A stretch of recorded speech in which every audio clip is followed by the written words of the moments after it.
மதுரை செல்லம்பட்டி பகுதியில் நெல் மூட்டைகளுக்கு கமிஷன் கேட்டு திமுகவினர் தொல்லை தருவதாக விவசாயிகள் குற்றம் சாட்டியுள்ளனர். கே நாட்டாவட்டி சென்ட்ரல் நான் 15 ஏக்கர் நெல் நட்டிருந்தேன். 5 நாள் போட விடாமல் திமுக ஒன்றிய செயலாளர் நிப்பாட்டி வச்சிருந்தார். அவருக்கு அவரை கூப்பிடாமல் சென்டர் நடத்தக்கூடாது, அவருக்கு பணம் கொடுக்காமல் சென்டர் நடத்தக்கூடாதுன்னு சொல்கிறார்.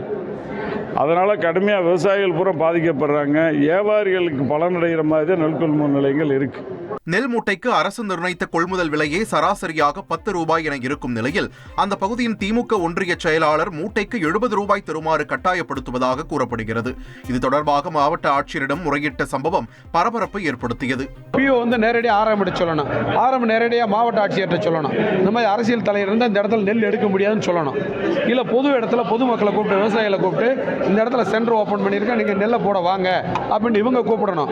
இங்கேருந்து மிஷினை எடுத்துகிட்டு போகும்போது 25,000 ரூபாய் செலவாகுது. அது ஒரு விவசாயி தலையில கட்டுறாங்க.